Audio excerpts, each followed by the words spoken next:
Hey everybody, I wanted to go over the parts and the patches for the song Jesus Firm Foundation. It's an updated version of the hymn. It's actually from a record with the same name, Jesus Firm Foundation. It's done by Mike Donehey, Stephen Curtis Chapman. So that's the version that we'll be going through here. It's 79 beats per minute, and the original recording key is the key of C. That's actually the key that we'll be in today. There's a couple different patches. Primarily, we're going to be dealing a lot with piano and really just playing a lot of chords.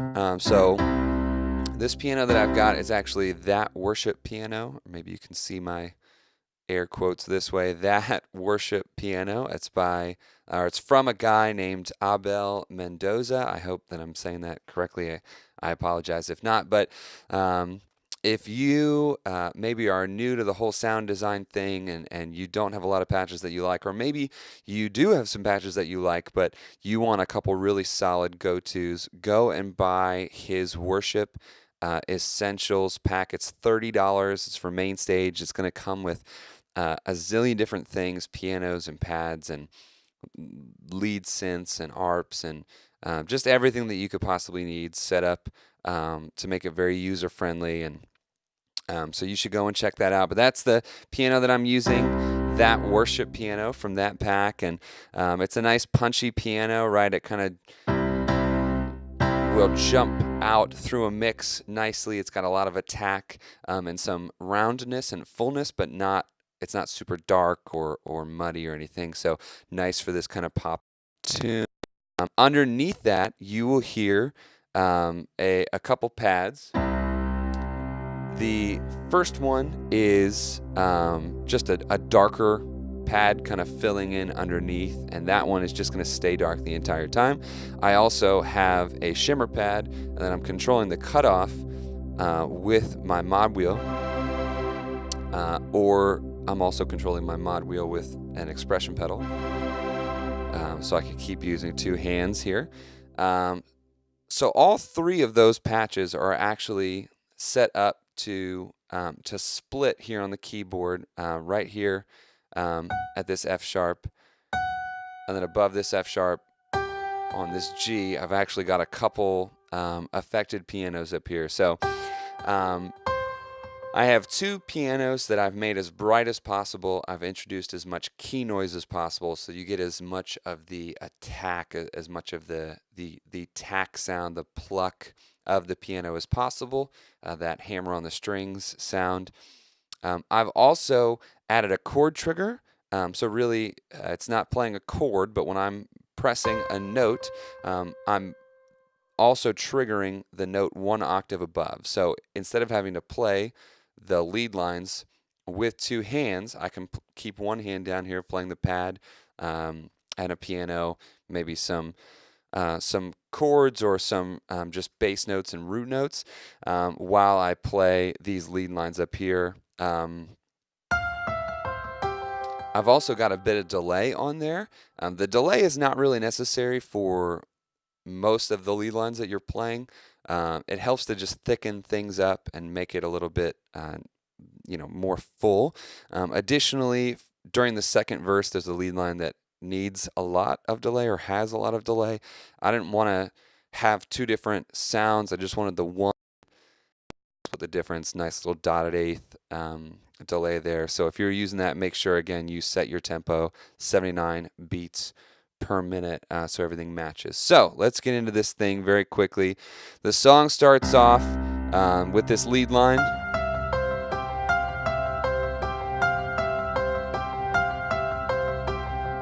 Okay, and I'm sustaining through that entire thing to make these notes kind of ring out a bit more sympathetic ringing from the other strings as well. And that's going to happen a number of different times throughout the song.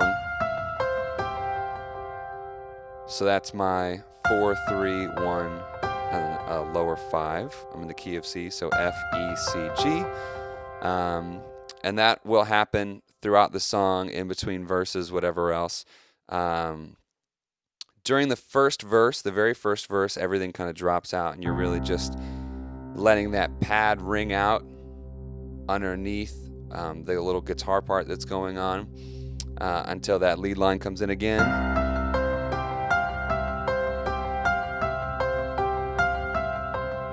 And then you're playing some chords, right? So for most of the verses, we're really just kind of playing chords, following along. Nothing crazy. We're not breaking anything just yet. We'll do that a little bit later. So really just kind of following through with what the rest of the band is doing.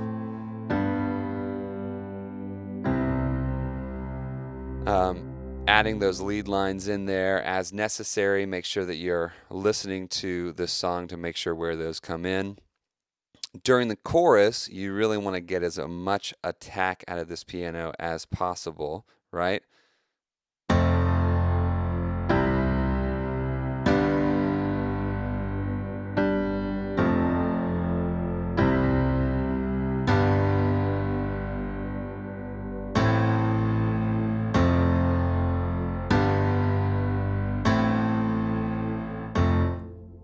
Right?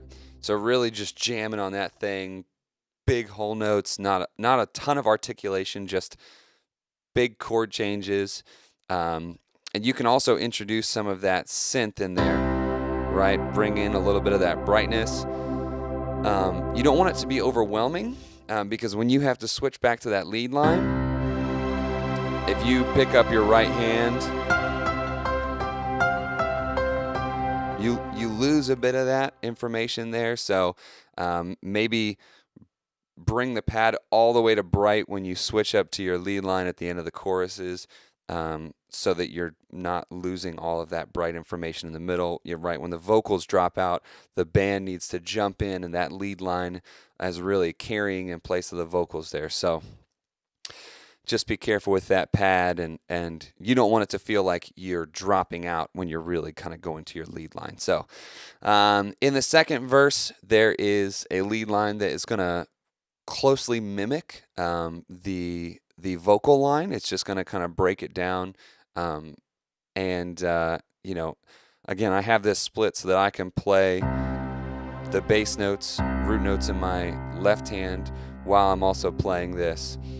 So let me just kind of bring you through that one time so you guys can hear it, and I apologize if I play any wrong notes throughout, but you can hear how the line in the second verse is going to mimic the melody. So, the soul that is trusting in Jesus as Lord will press on, enduring the darkest of storms.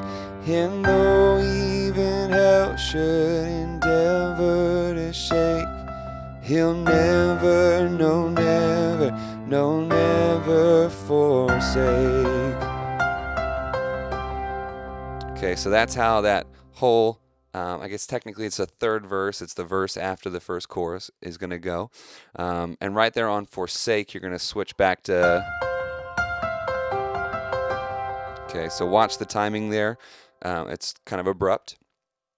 And then that little tag, he'll never, no never, no never forsake, building with the band, and then again another chorus where you're just jamming on the chords. For the bridge, everything kind of drops out at the beginning, so you can either decide to stop playing, or maybe you want to have a separate keyboard with a pad set up that you can play, right? Age to age he stands. Me personally, I would just stick with the piano and play a little bit lighter. Faithful to the end, and then build with the band. All may fade away, but he will remain. Excuse me. He will remain. And then you're back into the chorus. Again, another big chorus. A couple slight differences on this chorus. There's a couple tags at the end of it. So you're going, how firm our foundation, how sure our salvation. And then when you go to the A minor here, you're actually going to play a lead line. We will not be shaken. while the chords are changing. We will not be shaken. All right, and then back down. Jesus, firm foundation. And then it tags again, and this time you do the kind of lead with the melody. Jesus, firm foundation.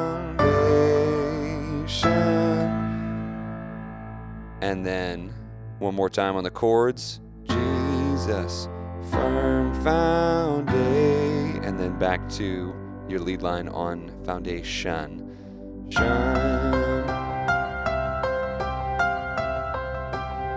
Okay, so watch those there.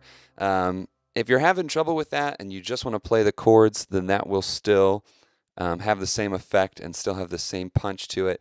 But if you can get those in there and kind of double the vocal melody with that nice tacked piano, it adds a nice effect to it.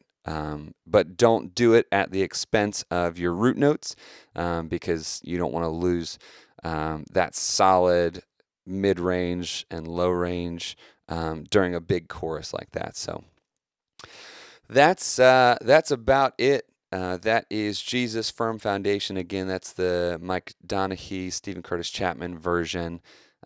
So have fun.